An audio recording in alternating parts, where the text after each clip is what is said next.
GNM third year के साथियों, आप सभी को स्वागत करता हूं। आज का वीडियो होने वाला है एबॉर्शन के ऊपर। ठीक है, एबॉर्शन क्या होता है यानी गर्भपात के ऊपर। तो आप लोग देखिएगा, इसका कारण देखेंगे, चिन्ह लक्षण देखेंगे और प्रकार देखेंगे। और आप सभी से 5 या 10 नंबर में जो है आप सभी से एबॉर्शन के बारे में पूछता है। ठीक है, और एबॉर्शन आपके लाइफ में भी एक महत्वपूर्ण भूमिका निभाएगा। तो सीखना ज़रूरी है, जानना ज़रूरी है। चलिए, ये वीडियो आपका एक वीडियो ही लिए हैं, एबॉर्शन ही लिए हैं आप सभी के लिए, क्योंकि बड़ा है तो समझना ज़रूरी है। आप देख रहे हैं नर्सिंग ज्ञान और आज का video midwifery and gynaecology GNM third year का है। समझ रहे हैं चीज़ को। चलिए, अगर आप एएनएम के स्टूडेंट हैं और आप में पढ़ना है तो आपके लिए भी महत्वपूर्ण है। बाकी चलिए मैं बताता हूँ, किसी भी स्टेट्स के आप स्टूडेंट हैं तो आपके लिए महत्वपूर्ण है, आपके लिए पढ़ना जरूरी है, सिलेबस के अंदर से है। चलिए, शॉर्ट नोट्स चल रहा है और यहाँ पे आपका ये वीडियो नंबर नेक्स्ट है। तो चलिए देखते हैं। देख सकते हैं गर्भपात क्या है, इसके कारण लक्षण सभी चीज़ें देखना है। चलिए चीज़ों को हम लोग यहाँ पे देखते हैं कि एबॉर्शन क्या होता है। साथियों, एबॉर्शन स्वतंत्र रूप से जीवित रहने में असमर्थ गर्भस्थ भ्रूण फीटस जिसका वजन 500 ग्राम या इससे कम हो का गर्भाशय से स्वतः या प्रेरित विधि द्वारा गर्भाशय से बाहर निकल जाना ही गर्भपात कहलाता है। साथियों, गर्भपात के मीनिंग होता है एबॉर्शन का कि जब बच्चा जो फीटस जो भ्रूण होता है वह गर्भ में जो है जीवित रहने में असमर्थ होता है, फ्री रूप से, स्वतंत्र रूप से, या फिर जिसका वजन 500 ग्राम या इससे कम होता है, तो वह यूट्रस गर्भाशय से स्वतः या प्रेरित विधि, दो विधि है, स्वतः और प्रेरित, ये दो विधि है जिसके द्वारा यह जो है यूट्रस से बाहर निकल जाता है और इसी को हम लोग एबॉर्शन कहते हैं। ठीक है, स्वतः मतलब होता है ऑटोमेटिक निकल जाना और प्रेरित मतलब होता है जिसको उपाय करके निकाला जाता है। ठीक है, तो ये दोनों विधि है। चलिए इसको देखेंगे। उम्मीद है समझ गए होंगे कि ये एबॉर्शन क्या होता है। देखिए, कोई शिशु है, ठीक है, कोई शिशु है जो गर्भ में पल रहा है, ठीक है, जिसका वजन अभी 500 ग्राम से कम है। ठीक है, तो इस कंडीशन में अगर वह जीने में, वह भ्रूण जो है जीने में स्वतंत्र रूप से असमर्थ है, दिक्कत हो रहा है, ठीक है, या फिर माँ को या फिर जो वोमेन है, महिला है, उसको अगर कोई इससे क्षति पहुंच रहा है, दिक्कत हो रहा है, तो इस कंडीशन में जो है क्या होता है, ये गर्भाशय से स्वतः और प्रेरित विधि द्वारा यूट्रस से बाहर निकल जाता है और इसी को जो है हम लोग गर्भपात एबॉर्शन कहते हैं। मतलब यूट्रस जो फीटस है, जो भ्रूण है, इसको निकाल देना, यही एबॉर्शन कहलाता है। ठीक है, चलिए देखते हैं कारण क्या होते हैं। तो साथियों, इसके कारण में देख सकते हैं, इसके कारण को दो भागों में बांटा गया है। मुख्यतः इसके कारण को दो भागों में बांटा गया है। कौन कौन से हैं? पहला है फॉल्ट इन ओवम। अगर ओवम मतलब समझ रहे हैं ना कि जो अंडा होता है उसमें अगर फॉल्ट होगा, ठीक है, तो उसके कारण जो है आपके ओवम फॉल्ट में क्या क्या होगा देख लीजिए। आरोपण इम्प्लांटेशन ठीक से ना हुआ हो तो इसके कारण ओवम की मृत्यु हो जाती है। ठीक है, अगर जो आरोपण होता है ओवम का, वह अगर सही जगह पर ठीक से नहीं हुआ होगा तो उस ओवम का जो है डिस्ट्रॉय हो जाता है, मृत्यु हो जाता है। तो यह जो है फॉल्ट होता है किसमें? ओवम में, जिसके कारण आरोपण नहीं हो पाता है सही से। नेक्स्ट है क्रोमोसोनल दोष के कारण भ्रूण का अविकसित रहना। अगर क्रोमोसोनल कोई डिफेक्ट है तो इसके कारण जो फीटस होता है उसमें अविकसित होता है। ठीक है, मतलब क्रोमोसोनल दोष के कारण फीटस में डेवलपमेंट नहीं होना। ठीक है, अपरा प्लेसेंटा का आरोपण ठीक से ना हुआ हो। जो अपरा है, अपरा मैं आपको पढ़ाया हूँ, तो इस अपरा का ठीक से आरोपण इम्प्लांटेशन नहीं हुआ होता है, तो इस कंडीशन में ये चीज़ें कारण बनता है एबॉर्शन का। ठीक है, नेक्स्ट है देख लीजिए, ट्रोफोब्लास्ट की वृद्धि में रुकावट। जो ट्रोफोब्लास्ट होता है इसके वृद्धि में होने में रुकावट आ जाता है, तो एक कारण बनता है ओवम में फॉल्ट होने का। और जब ओवम में फॉल्ट होता है तो आपके एबॉर्शन का पहला कारण बनता है कि ओवम में फॉल्ट होना। चीज़ें समझ गए? तो आपके सामने में है फॉल्ट इन ओवम, पहला कारण फॉल्ट इन ओवम है। दो कारण में पहला कारण फॉल्ट इन ओवम यानी ओवम में दोष, पहला कारण। अब ओवम में दोष होगा तो जो आरोपण है ओवम का वह सही जगह पर नहीं होगा और इस कंडीशन में मृत्यु हो जाएगा। क्रोमोसोनल दोष हो सकता है जिसके कारण जो फीटस है उसमें अविकसित होगा। अपरा का सही जगह पे आरोपण नहीं होना, ट्रोफोब्लास्ट के वृद्धि में रुकावट होना। तो ये जो है आपके फॉल्ट इन ओवम हो गया पहला। ठीक है, अब दूसरा जो है मैटरनल फॉल्ट, मातृत्व दोष। अब पहला फॉल्ट है फॉल्ट इन ओवम, यानी अंडाणु में जो है दोष होना। अब दूसरा है मैटरनल फॉल्ट। मैटरनल फॉल्ट का मतलब होता है कि मातृत्व दोष। मातृत्व दोष क्या क्या कारण होगा देख लीजिए। माता से संबंधित दोष होगा। माँ को यदि कोई विशेष बुखार तीव्र के साथ हुआ हो, अगर जो माँ है उसको अगर कोई बुखार तीव्र के साथ हुआ है तो ये कारण बन सकता है। कोलेरा आदि के कारण रक्तचाप कम हो जाना।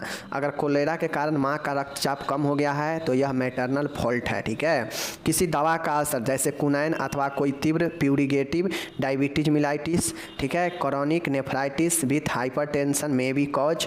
तो ये सब क्रॉनिक नेफ्राइटिस मतलब गुर्दा रोग, उच्च रक्तचाप, ठीक है, उसके बाद हो गया आपका उच्च रक्तचाप, डायबिटीज मतलब शुगर, ठीक है ना। माँ का कुपोषण अथवा एनीमिया होना, हार्मोनल जैसे प्रोजेस्टेरोन में कमी होना, गर्भाशय का पीछे की ओर मुड़ जाना, रिट्रोवर्टेड यूट्रस, यूट्रस में ये ट्यूमर का होना, ठीक है। उसके बाद आता है ग्रीवा का इंटरनल ओएस कमज़ोर होना, यह दूसरी तिमाही में गर्भपात का मुख्य कारण होता है, ठीक है। सर्विक्स वाले भाग में प्रसव के समय कोई चोट लग गई हो या फिर गर्भाशय गुहा की विकृति जैसे गुहा का निचला भाग बड़ा हो गया हो, तो इन सब कारण में जो है व्यक्ति का मैटरनल डिफॉल्ट होता।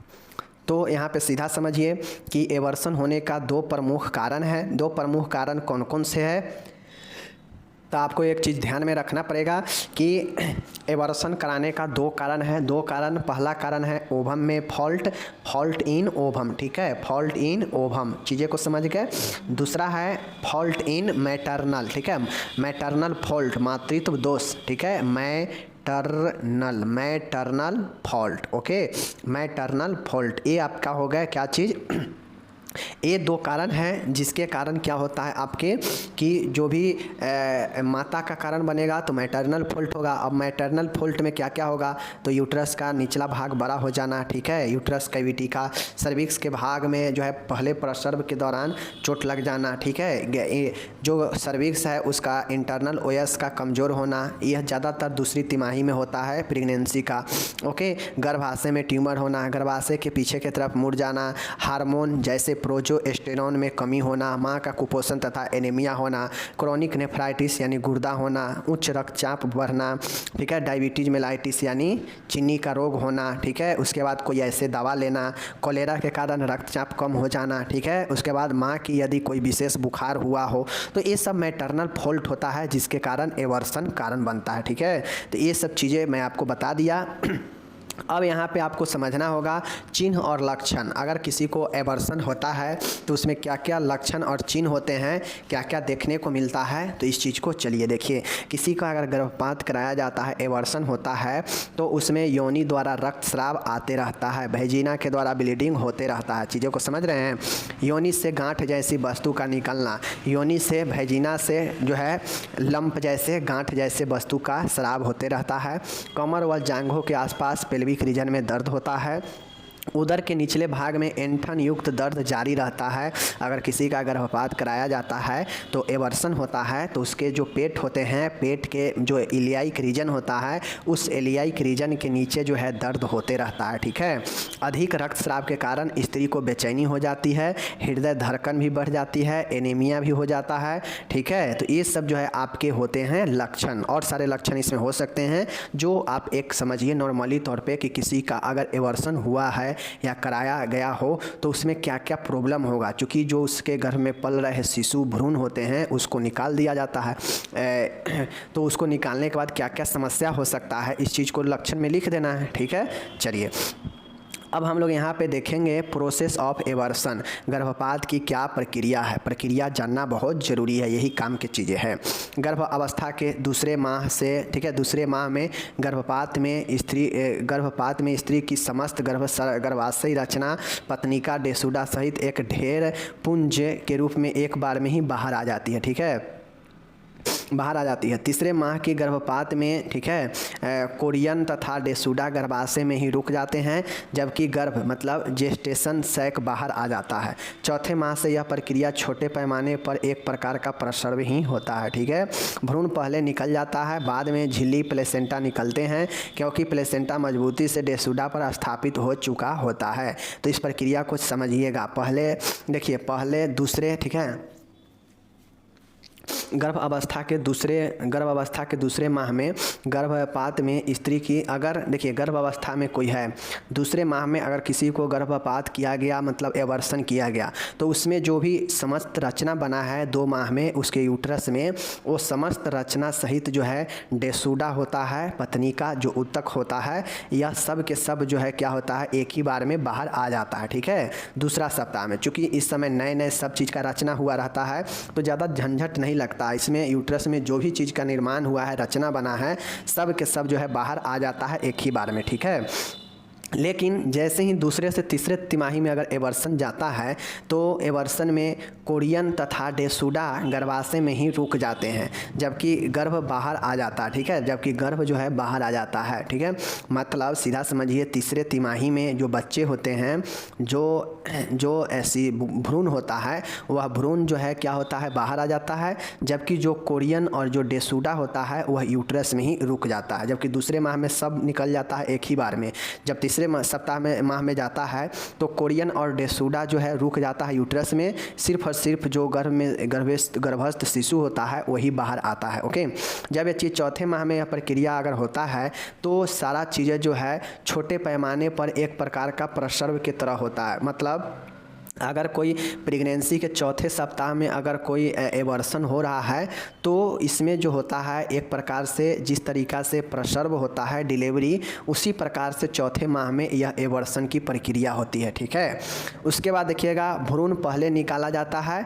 चौथे माह से जब अगर किसी को एवर्सन होता है तो उसमें भ्रूण को पहले निकाला जाता है, बाद में झिल्ली और प्लेसेंटा निकलते हैं, क्योंकि इस समय प्लेसेंटा, चौथे माह की प्रक्रिया में जो प्लेसेंटा होता है वह डेसूडा पर काफ़ी जो है मजबूती के साथ जो है स्थापित हो चुका होता है। तो यही जो है आपको याद रखना है प्रक्रिया में 2 माह, 3 माह एंड 4 माह। दूसरे माह में सब चीज़ एक बार में ही निकल जाएगा, जितने भी गर्भाशयी रचना है, ठीक है।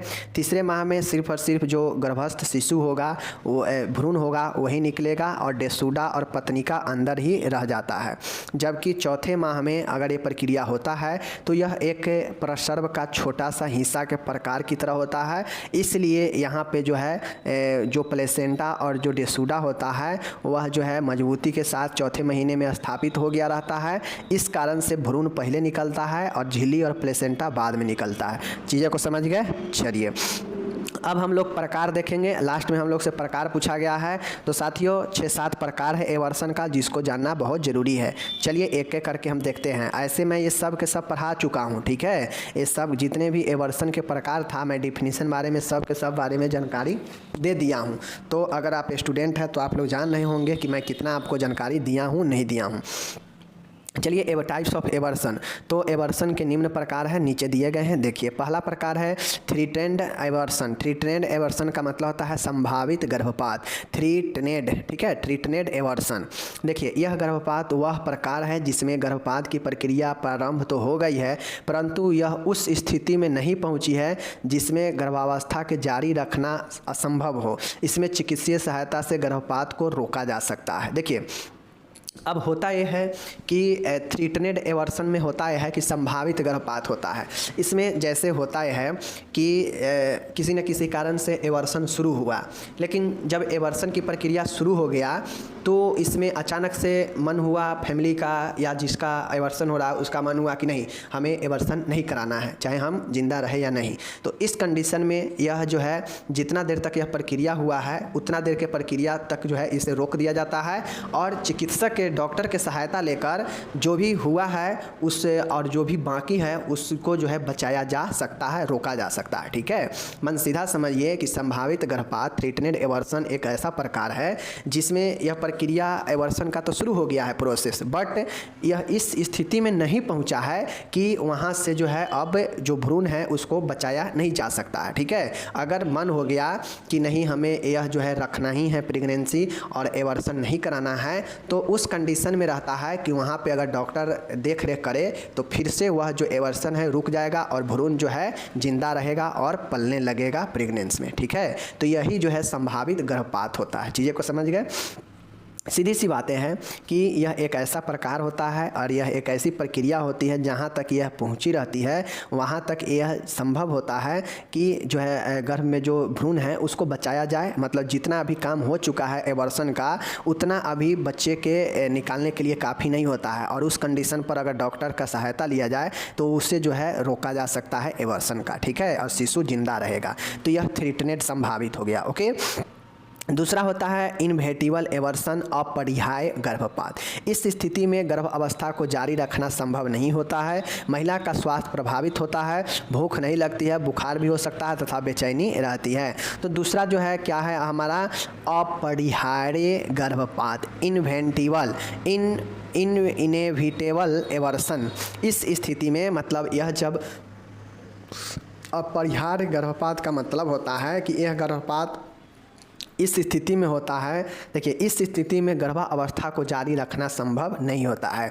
अगर किसी को किसी कारण से अचानक से कोई ऐसा प्रॉब्लम क्रिएट हो गया कोई प्रेग्नेंट वुमेन को, तो उस कंडीशन में जो है अगर उसको एवर्सन का बहुत ही ज़्यादा नीड है और कराना ज़रूरी है वरना जिंदा जो है नहीं रख पाएगा, तो इस कारण से अपरिहार्य कारण से उसको जो है एवर्सन तत्काल किया जाता है। तो उसी को जो है हम लोग अपरिहार्य गर्भपात कहते हैं, जो किसी भी स्थिति में गर्भ अवस्था को जारी रखना संभव नहीं होता है। अगर यह रखा जाए तो फिर जो है भ्रूण को या जो महिला है उसको नुकसान हो सकता है। तो इस कंडीशन में यह अपरिहार्य गर्भपात किया जाता है। ओके, तीसरा देखिएगा लीन गर्भपात है, मिस्ड एवर्सन है। मैं आपको पढ़ाया हूँ कि मिस्ड गर्भपात का मतलब होता है कि इसको अनभिज्ञ गर्भपात भी कहते हैं। इसमें होता यह है कि भ्रूण की मृत्यु हो जाती है परंतु गर्भाशय में ही रहता है। लीन गर्भपात मिस्ड एवर्सन का मतलब होता है कि इसमें जो है लोग पता नहीं रहता है कि जो है अंदर गर्भ के अंदर ही जो भ्रूण है उसका मृत्यु हो गया है। लोगों को पता, या जो भी स्त्री है प्रेग्नेंट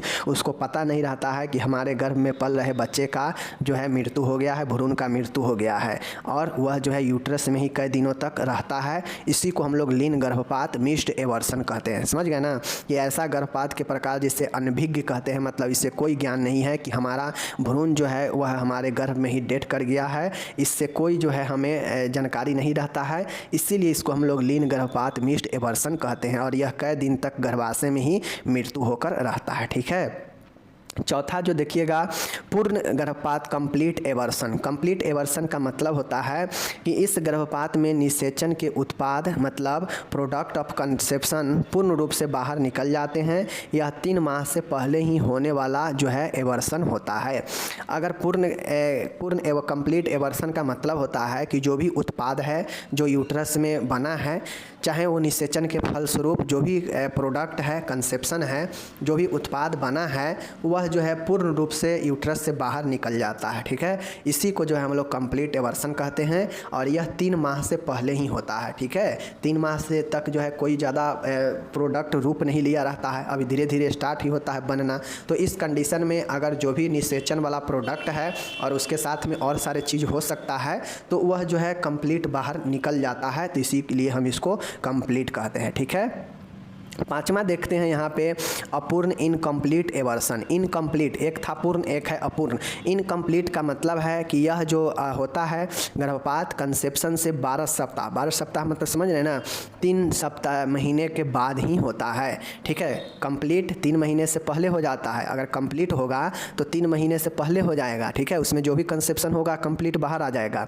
लेकिन जो अपूर्ण होता है, इनकम्प्लीट वाला होता है, यह 3 महीने यानी 12 सप्ताह के बाद ही होता है। इस प्रकार में ब्लीडिंग अधिक होता है, भ्रूण बाहर निकल तो जाता है जबकि प्लेसेंटा वाला भाग अंदर ही गर्भाशय में रहता है, इसलिए यह अपूर्ण गर्भपात कहलाता है। सीधा समझिए कि जैसे यह यूट्रस है, ठीक है, यह यूट्रस है, इसमें निषेचन के बाद कोई कंसेप्शन जो है ऐसे आकार में बना है, धीरे धीरे यह जो है शिशु के रूप में लेता है। तो जो कंसेप्शन बना है इसमें बहुत सारा झिल्ली लगा रहता है ऊपर से, तो इसमें जो भी कंसेप्शन मतलब जो भी उत्पाद बना है भ्रूण के साथ में, तो इसमें 3 महीने के बाद ही यह इनकम्प्लीट वाला होता है। 3 महीने के बाद क्यों होता है? क्योंकि इसमें भ्रूण जो है रूप ले लिया रहता है 3 महीने के बाद। तो इस कंडीशन में इसमें भ्रूण ही सिर्फ बाहर निकलता है, बाकी जो प्लेसेंटा होता है वह प्लेसेंटा वाला भाग जो है अंदर ही गर्भाशय में ही रह जाता है। इस कारण से इसे अपूर्ण गर्भपात कहते हैं। चीज़ों को समझ गए? चलिए, छठा हम लोग देखेंगे सेप्टिक एवर्सन, विषाक्तता गर्भपात एवर्सन, ठीक है। इस प्रकार के गर्भपात में गर्भाशय तथा भ्रूण में संक्रमण हो जाता है। यह एक प्रकार से गंभीर स्थिति होती है जो अपूर्ण गर्भपात की भांति होती है। इसमें स्त्री को तेज ज्वर, उदर में ऐंठन युक्त दर्द होता है, ठीक है, नाड़ी दर बढ़ जाती है। साथियों, जो हमारा यहाँ पे देखिएगा अपूर्ण वाला है, अपूर्ण से बाद वाला सेप्टिक है। तो इस प्रकार के जो एवर्सन होता है, इसमें जो भी एवर्सन होता है, इस एवर्सन में जो यूट्रस होता है और जो फीटस होता है इसमें संक्रमण हो जाता है, मतलब गर्भाशय और भ्रूण दोनों में संक्रमण हो जाता है और यह एक प्रकार से गंभीर स्थिति होती है, ठीक है, जो अपूर्ण गर्भपात की भांति होती है, जो क्या होती है, इनकम्प्लीट एवर्सन की तरह ही होती है। इसमें महिला को तेज ज्वर और उदर के नीचे ऐंठन युक्त दर्द होता है। तो इस प्रकार से हम लोग जो है सेप्टिक एवर्सन बहुत गंभीर होता है, इसमें नाड़ी दर बढ़ जाता है और यह अपूर्ण गर्भपात की तरह ही होता है और इसमें यूट्रस और फीटस दोनों में गंभीर संक्रमण हो जाता है। ओके, चलिए, ये हो गया। 7वां देखिएगा हैबिचुअल एवर्सन है। हैबिचुअल एवर्सन का मतलब होता है कि यह गर्भपात अधिकांशतः स्वतः हो जाता है। इसके लिए स्त्री के यूट्रस में, गर्भाशय में रचनात्मक एनाटॉमिकल कमी होती है जो जन्मजात भी हो सकती है, जिसमें double uterus, cervical incompetence, intrauterine adhesion तथा माता पिता में पाई जाने वाली गुणसूत्रीय असमानताएं की स्थिति प्रमुख होती है।